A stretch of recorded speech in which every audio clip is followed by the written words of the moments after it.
Gift of Jesus ministries సహోదరి doctor Preetha Judson గారు దేవుని చేత ఏర్పాటు చేయబడి వాడబడుచున్న గొప్ప దైవజనురాలు. వీరి ద్వారా దేవుడు పలికించుచున్న మాటలు లక్షలాది ప్రజలను దేవుని వైపు నడిపించుచున్నవి. వీరి ద్వారా వెల్లడి చేయబడుచున్న దేవుని శక్తి అద్భుతమైనది. సహోదరి ద్వారా ప్రజలకు దేవుడు విడుదలను, స్వస్థతను ఇచ్చుచున్నాడు.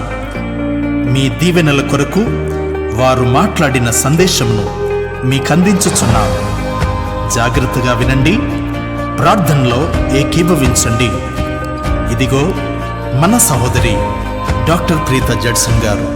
రోమీయులకు రాసిన పత్రిక 8వ అధ్యాయము 37వ వచనంలో రాయబడిన మాట నుండి 8వ అధ్యాయం తీసి చూసుకోవచ్చు. దానిలో నుండి నేను మాట్లాడబోతున్నాను. 8వ అధ్యాయంలో 37వ వచనంలో రాయబడి ఉంది, అయినను మనలను ప్రేమించు వాని ద్వారా మనము వీటన్నిటిలో అత్యధిక విజయము పొందుచున్నాము. ఈరోజు నా టాపిక్ ఏమిటంటే అత్యధిక విజయము. అంటే ఇంగ్లీష్లో విక్టరీ ఇన్ క్రైస్ట్, క్రీస్తు ద్వారా అత్యధిక విజయము అనేది ఇంగ్లీష్లో ఎలా ఉందంటే మనము అత్యధిక విజయము పొందుచున్నాము అని చెప్పి ఈ మాట ఇంగ్లీష్లో డిఫరెంట్గా ఉంది. అంటే విక్టరీ ఇన్ క్రైస్ట్, క్రీస్తులో జయము అనే టాపిక్ నేను రాసుకున్నాను. ఇక్కడ మనం జయము పొందుచున్నామంట. ఎలా జయం పొందుతాం మన జీవితంలో? ఇక్కడ రాయబడి ఉంది, ఆయనను మనలను ప్రేమించిన వాని ద్వారా. ఎలా మనం విజయం పొందుచున్నామంట? మనల్ని ప్రేమించిన క్రీస్తు ద్వారా మనము వీటన్నిటిలో రాయబడింది. అంటే దేనిలో నుండి మనము విజయం పొందాలి, దేనిలో నుండి మనం విజయం పొందుతాం అనేది ఈరోజు మెసేజ్. ఇంకా దానికి ముందు ఉన్న వచనాలన్నీ చూస్తే 28వ వచనంలో రాయబడి ఉంది, దేవుణ్ణి ప్రేమించిన వారికి. మీరు దేవుణ్ణి ప్రేమిస్తున్నారా? మీ గురించి రాయబడి ఉంది. అనగా ఆయన సంకల్పము చొప్పున పిలువబడిన వారికి మేలు కలుగుటకై సమస్తమును సమకూడి జరుగుచున్నవని ఎరుగుదము. అంటే మన జీవితంలో ఒకవేళ మీరు దేవుణ్ణి ప్రేమించు వారైతే, మీరు దేవుణ్ణి ప్రేమిస్తూ ఉన్నారా? మీరు దేవుణ్ణి ప్రేమించు వారైతే అనగా ఆయన సంకల్పము చొప్పున మీరు పిలువబడిన వారైతే, దేవుడు అందరినీ ప్రేమిస్తున్నాడని మనం చెప్పవచ్చు. కానీ ఈ పిలువబడిన వారు అందరూ కాదండి. యేసు ప్రభుని మనం చూస్తాము, ఆయనను చాలామంది వెంబడించారు. ఆ వెంబడించిన వారిలో 70 మందిని ఫస్ట్ ఎన్నుకున్నాడు. ఆ 70 మందిని ఎన్నుకున్న తర్వాత మనం చూస్తున్నాము వాళ్ళు 12 మందిని ఎన్నుకున్నారు. ఆ 12 మందిలో చాలా ఆయనకు ఇష్టమైన, చాలా క్లోజ్గా ఉన్నది 3 శిష్యులు మాత్రమే, పేతురు, యోహాను, యాకోబు. అయితే మనం చూస్తున్నాము ఫిల్టర్ చేయడం అన్నమాట. ఇక్కడ మనం చూస్తున్నాం, ఈరోజు ఈ పాస్టర్స్ మీటింగ్కి వచ్చిన వారు మీరు కొందరు దేవుని సంకల్పము చొప్పున పిలువబడిన వారండి. మీరందరూ హల్లెలూయా, హల్లెలూయా. మీరు పిలువబడిన వారు గనుక దేవుడు మిమ్మల్ని పిలిచారు. అక్కడే రాయబడి ఉంది, దేవుని సంకల్పము చొప్పున పిలువబడిన వారు. దేవుడు మిమ్మల్ని ప్రేమించుచున్నాడు గనుక మేలు కలుగుటకై సమస్తము సమకూడి జరుగుచున్నవని ఎరుగుదము. మన జీవితంలో ఏం జరిగినా అవన్నీ మేలు కొరకే జరుగుతుందంట. కొన్నిసార్లు కీడు జరిగినట్టు అనిపిస్తుంది, కానీ అది కూడా ఏమవుతుంది, కొన్నిసార్లు మేలు కొరకే జరుగుతుంది. ఇప్పుడు నా జీవితం గురించి ఇవన్నీ రాస్తున్నప్పుడు, ప్రిపేర్ అవుతున్నప్పుడు అనుకున్నాను, నా జీవితంలో స్టార్టింగ్ నుండి పెళ్ళైన రోజు నుండి శ్రమను అనుభవించాను. అయ్యో చేతబడి ఎందుకు అనుకున్నాను. నాకు చేతబడి చేశారు, ఏ కారణం లేకుండా, ఏది లేకుండా. ఏ కారణం అంటే పెళ్లి చేసుకోలేదు వాళ్ళ అబ్బాయిని, మా మామయ్య కొడుకుని పెళ్లి చేసుకోను అన్నాను. అందుకు కోప్పడిపోయి చేతబడి చేశారు. ఎంత అవస్థపడ్డానంటే, పెళ్ళై 40 రోజులు అవస్థపడ్డానంటే, సైకాట్రిస్ట్ ట్రీట్మెంట్ తీసుకొని పిచ్చి అయిపోయి అవస్థపడ్డాను. అప్పుడు ఎందుకు చేశారో అర్థం కాలేదు. సరే అప్పుడు దయ్యాల ద్వారా ఇలా అయ్యింది కదా అని కోపం వచ్చింది. తర్వాత కొన్ని రోజులు అయ్యో పెళ్ళైన కొత్తలో ఒక హనీమూన్ కూడా ఎంజాయ్ చేయలేకపోయినాం, ఊటీకి పోయినాం, ఊటీలో కూడా సంతోషంగా ఉండలేకపోయినాం అని చెప్పి అనుకున్నాను. అలా ఒకటి తర్వాత ఒకటి కొంచెం మంచిగా అయినాక ఒక బిడ్డ చనిపోవడం, తర్వాత కొంచెం మంచిగా అయినప్పుడు నెక్స్ట్ బిడ్డ చనిపోవడం, తర్వాత పాప పుట్టింది. ఆ పాప పుట్టిన తర్వాత అనుకున్నాం ఇంకొక బాబు పుడితే అయిపోతుందని. ఆ బాబు రెండోదిగా పుట్టిన బాబు కూడా మళ్ళీ చనిపోవడం. ఇలా ఒకటి తర్వాత ఇదంతా ఎందుకు జరిగింది అని ఇప్పుడు ఆలోచిస్తే ఎంతగా నేను ఉపద్రవపడ్డానో అంతగా ప్రార్థన నేర్చుకున్నానండి. ఎంతగా ఉపద్రవపడ్డానో అంతగా ప్రార్థించడం, అంతగా ఉపవాసం ఉండడం, అంతగా దేవుణ్ణి వెతకడం, రాత్రి పగలు దేవుని వెతకడం ప్రారంభించాను. నేను లాస్ట్ శాంసంగ్ పుట్టే ముందు వరకు ఒకవేళ చూస్తే 96వ సంవత్సరము అప్పుడు వరకు చూస్తే దేవునిలో చాలా బలపడ్డానండి. దేవునిలో చాలా బలపడ్డాను. అప్పుడు వరకు పూర్తిగా సేవకని సమర్పించుకున్నాను 96లో.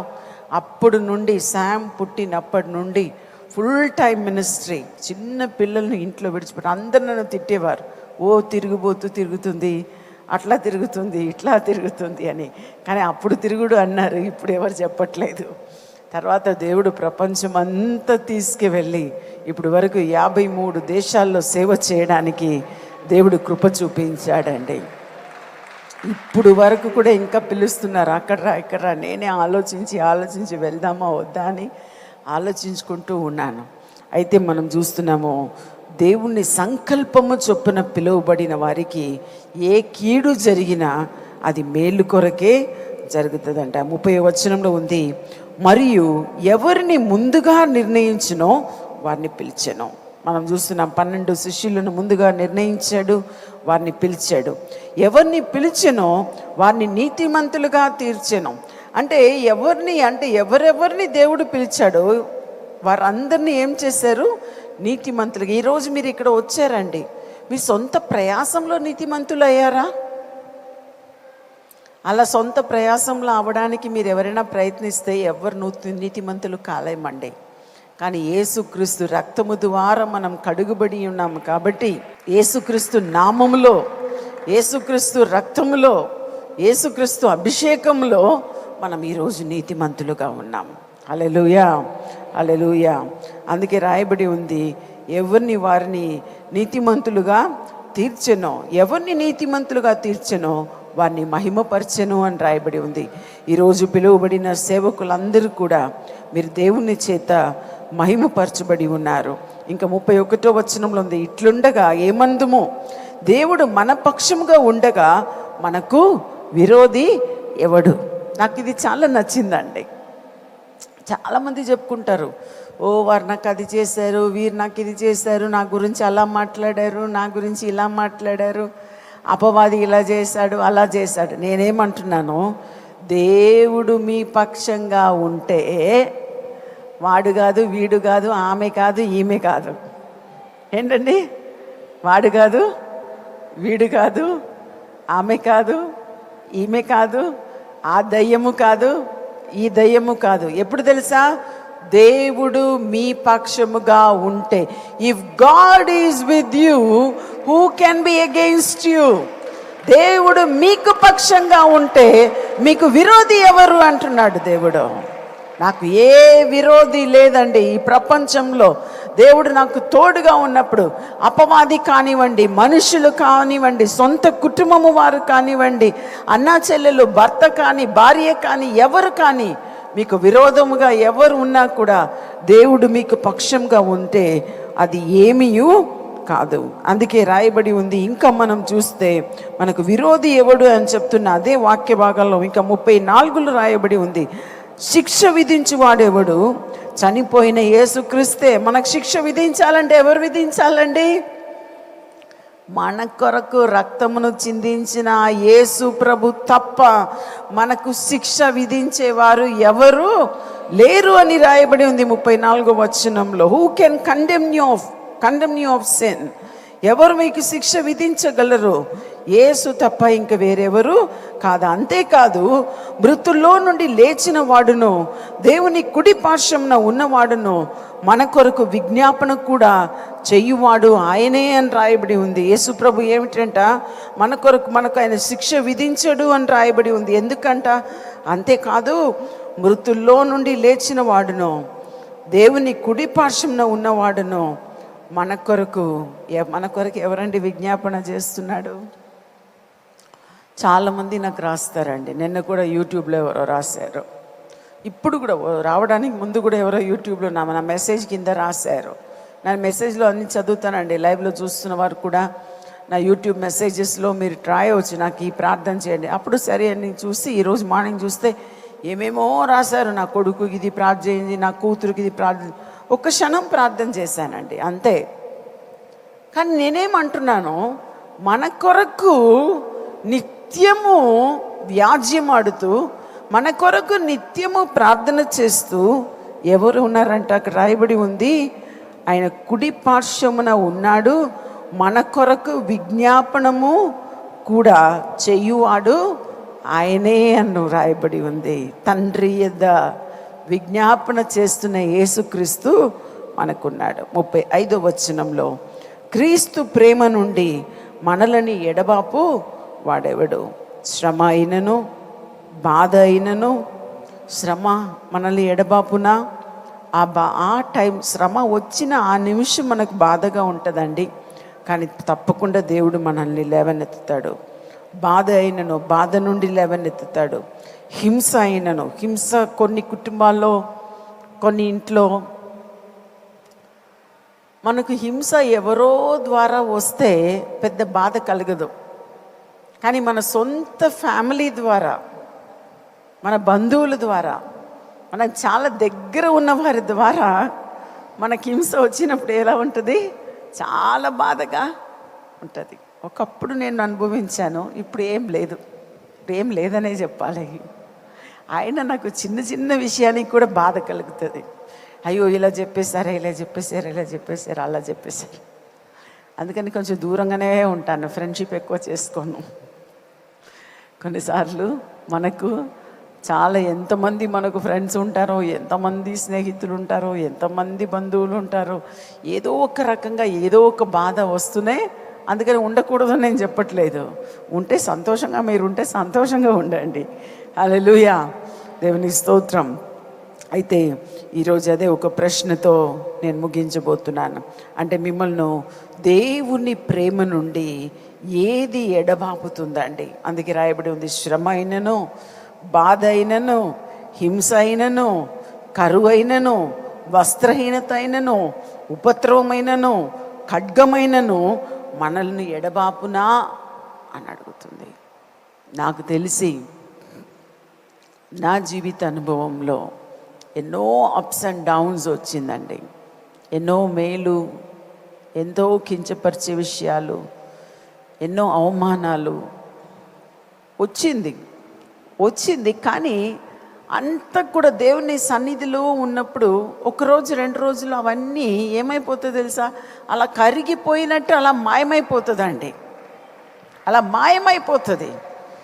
దేవుడు మన పక్షంగా ఉన్నప్పుడు మనకు విరోధి ఎవరు? ఖడ్గమైన, హింస అయినా, ఉపద్రవమైన, నింద అయినా, అవమానమైన, సిగ్గు అయినా, ఇవన్నీ కూడా ఒకవేళ కారణం లేకుండా వచ్చినప్పుడు, నేను చెప్తున్నది కారణం లేకుండా వచ్చినప్పుడు, మీరు తప్పు చేసి ఎవరైనా మాట్లాడారంటే దాని గురించి తప్పకుండా మీరు బాధపడకూడదు, కానీ పరీక్షించాలి. నా జీవితంలో తప్పు ఉంది, నా జీవితంలో పాపం ఉంది, నేను చెడు మార్గంలో ఉన్నాను, తప్పైన మార్గంలో ఉన్నాను, ప్రభువా నాకు మారు మనసు దయచేయండి, నా జీవితంలో మార్పు దయచేయండి అని చెప్పి మనం అడగాలి. మనం అడిగి దేవుని యొద్ద మన క్షమాపణ పొందాలి. చివరిగా అదే రోమియోలకు రాసిన పత్రికలు అదే ఏమంటుంది? చివరిగా ఫస్ట్ మనం చదివిన వాక్యమే, ఆయనను మనలను ప్రేమించు వాని ద్వారా మనం వీటన్నిటిలో అత్యధిక విజయము పొందుతున్నాం. మనం ఏం చేయబోతున్నామండి? మనం దేవుణ్ణి ప్రేమించిన, మీరు ఇంటికి పోయి మీరు చదివి చూసుకోవచ్చు. రోమిలకు రాసిన పత్రిక 8వ అధ్యాయం నుండి ఈరోజు ధ్యానించినాం. మనం వీటన్నిటిలో అత్యధిక విజయము పొందబోతున్నాం. హల్లెలూయా. పంటి భాగంలో అవస్థతో వచ్చిన ఎవరో ఒక్కరు, దేవుని బలమైన శక్తి, దేవుని బలమైన ప్రభావము మిమ్మల్ని తాకుతున్నది. ఈ సమయంలో మేడం గారు ప్రేయర్ చేసుడుతోనే నాకు డెంటల్ భాగం అవస్థ తగ్గింది. ఇప్పటికిప్పుడే హల్లెలూయా, ఇప్పటికిప్పుడే తగ్గింది. ప్రభు నామాన్ని బట్టి అడిగి వేడుకుంటున్నాం తండ్రి, ఆమేన్. ఇటు ఒక సైడ్ దేవుడు బయలుపరిచిన రీతిగా తొంటి భాగం మీ చేయి చూపించండి. Lord, in the name of Jesus, lord touch, lord touch in Jesus name, touch father in Jesus. పోయింది పోయింది అంటున్నారండి. అయితే దేవునికి స్తోత్రం. హల్లెలూయా. మీకేం అవస్థ అండి? ఒక కంటితో ఒక పైన ఒక సైడ్ ఫుల్ ఈ కాలు అంటే మీకు ఇప్పుడు స్వస్థత అవుతుందని నమ్ముతున్నారా? వాళ్ళిద్దరికి అయింది, మీకు అవుతుందని నమ్ముతున్నారు. Thank you father, in Jesus name Lord touch and heal master. ముట్టండి ప్రభువా, టచ్ ఇన్ జీసస్ నేమ్. చేయి పక్కకు విడిచిపెట్టండి, పక్కకు విడిచిపెట్టండి. ప్రభువా నీకు స్తోత్రం తండ్రి. కింద విడిచిపెట్టండి. In the name of Jesus Lord, in Jesus name touch Lord, Jesus name. Hallelujah. ఇప్పుడు లేచి పరీక్షించండి. చేతులు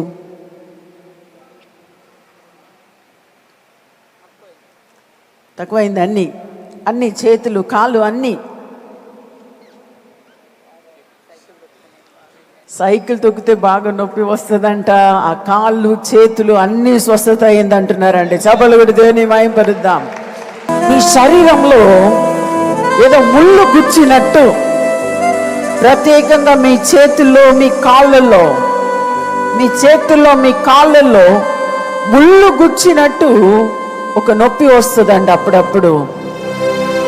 అపవాది వలన కలిగిన ఈ యొక్క శోధన నుండి దేవుడు ఈరోజు మీకు విడుదలను ఇస్తూ ఉన్నాడు. ముళ్ళు గుచ్చినట్టు ఒక అవస్థ మీ శరీరంలో, ప్రత్యేకముగా మీ యొక్క కాళ్ళు చేతుల్లో అని చెప్పి దేవుడు నాకు చూపించాడు. అరిపాదలంతా సూజీకి వచ్చినట్టు, ఈ చెవి కూడా. ఎంజిఎం వెళ్ళి వచ్చారు.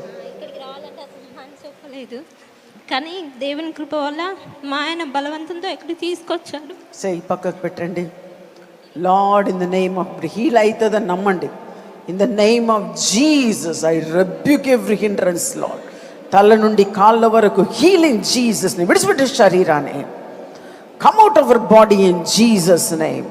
I rebuke every powers of the darkness to leave her in Jesus name. యేసు నామంలో, ఇన్ జీసస్ నేమ్. లేమ్మా, ఇప్పుడు పరీక్షించు బాడీని.